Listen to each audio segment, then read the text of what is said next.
আজি আগমনৰ কালড্ৰত সংঘটিত হৈছে এক শোকাবহ ঘটনা। পানীত পৰি মৃত্যু এটি ৩ বছৰীয়া শিশুৰ।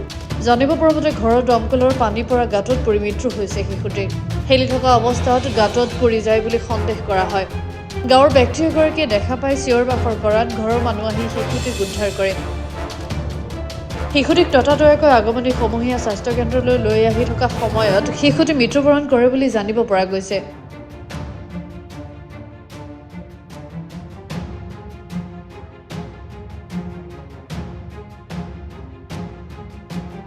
আজি এই যে কালডোয়া পার্ট 3 আজি এই যে সাকের আলীর নাতি না সাকের আলীর নাতি আজি এই ২-২.৫ ঘণ্টার আগত এই ঘৰৰ পিছফালে এটা খাল খান্দি থৈছে।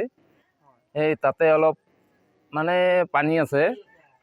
সেই তাতে মোটামুটি ২-২.৫ ঘণ্টাৰ আগত সেই কেঁচুৱাটো মানে খান্দত পৰি মৃত্যুবৰণ হৈছে। লগে লগে মৃত্যু হোৱা নাই আৰ কি, এনেকুৱা অৱস্থাত হস্পিটেললৈ লৈ যোৱাৰ সময়তে মৃত্যুবৰণ সিহঁতে কৰিছে।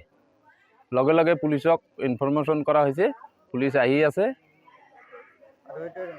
তাত এই গাঁওটোৰ নাম কালডোয়া পাৰ্ট 3।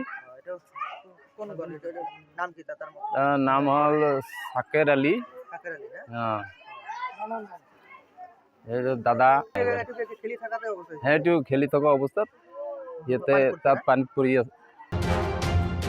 আগমনীৰ পৰা সাইফুল হকৰ ৰিপৰ্ট, গ্লোবেল NE 24/7।